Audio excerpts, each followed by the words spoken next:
जय श्री सीताराम। देखिए मित्रों, आज के वीडियो में महाराज रघु के विषय में जानेंगे। तो देखिए पढ़ते हैं महाराज रघु के विषय में।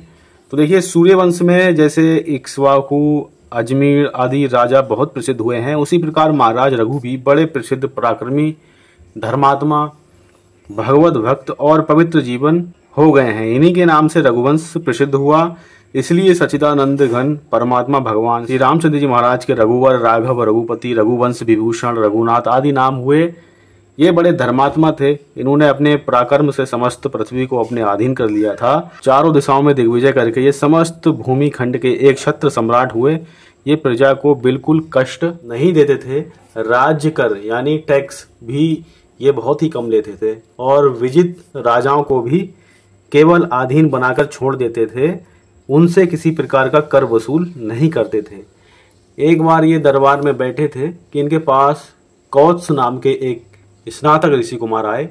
अपने यहाँ स्नातक को देखकर महाराज ने उनका विधिवत स्वागत सत्कार किया, पाग अध्यय से उनका पूजन किया। ऋषि कुमार ने विधि पूर्वक उनकी पूजा ग्रहण की और कुशल प्रश्न पूछा। थोड़ी देर के अनंतर ऋषि कुमार चलने लगे। तब महाराज ने कहा कि ब्राह्मण, आप कैसे पधारे और बिना कुछ अपना अभिप्राय बताए आप क्यों लौटे जा रहे हैं? ऋषि कुमार ने कहा कि राजन, मैंने आपके दान की ख्याति सुनी है, आप अद्वितीय दानी हैं। मैं एक प्रयोजन से आपके पास आया था, किंतु मैंने सुना है कि आपने यज्ञ में अपना समस्त वैभव दान कर दिया है। यहाँ आकर मैंने प्रत्यक्ष देखा कि आपके पास अर्घ्य देने के लिए भी कोई धातु का पात्र नहीं है और आपने मुझे मिट्टी के पात्र से अर्घ्य दिया है। अतः अब मैं आपसे कुछ नहीं कहता। राजा ने कहा कि नहीं ब्राह्मण, आप मुझे अपना अभिप्राय बताइए, मैं यथा सामर्थ्य उसे पूरा करने की चेष्टा करूंगा। स्नातक ने कहा कि राजन, मैंने अपने गुरु के यहाँ रहकर सांगोपाद वेदों का अध्ययन किया है। अध्ययन के अनंतर मैंने गुरु जी से गुरु दक्षिणा के लिए प्रार्थना की। उन्होंने कहा, हम तुम्हारी सेवा से ही संतुष्ट हैं, मुझे और कुछ भी दक्षिणा नहीं चाहिए। गुरु के यूं कहने पर भी मैंने बार बार उनसे गुरु दक्षिणा के लिए आग्रह करता ही रहा।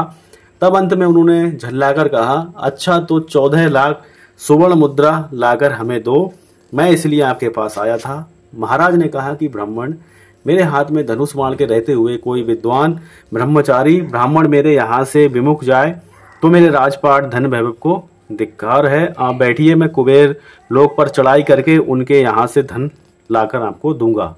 महाराज ने सेना को सुसज्जित होने की आज्ञा दी।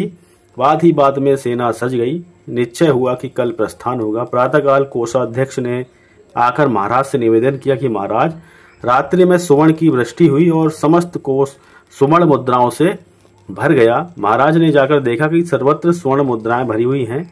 वहां जितनी स्वर्ण मुद्राएं थीं उन सबको महाराज ने ऊंटों पर लदवाकर ऋषि कुमार के साथ भेजना चाहा। ऋषि कुमार ने देखा ये मुद्राएं तो नियत संख्या से बहुत अधिक हैं।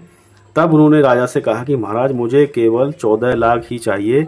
इतनी मुद्राओं का मैं क्या करूंगा, मुझे तो केवल काम भर के लिए चाहिए।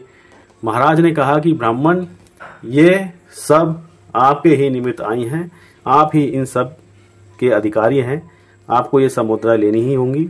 आपके निमित्त आए हुए द्रव्य को भला मैं कैसे रख सकता हूँ?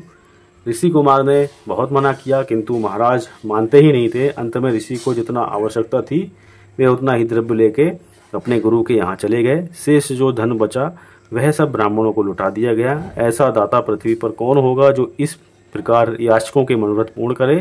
अंत में महाराज अपने पुत्र अज को राज्य देकर तपस्या करने वन में चले गए। अज के पुत्र महाराज दशरथ हुए, जिन्हें साक्षात परब्रह्म परमात्मा श्री रामचंद्र जी महाराज के पिता होने का सौभाग्य प्राप्त हुआ।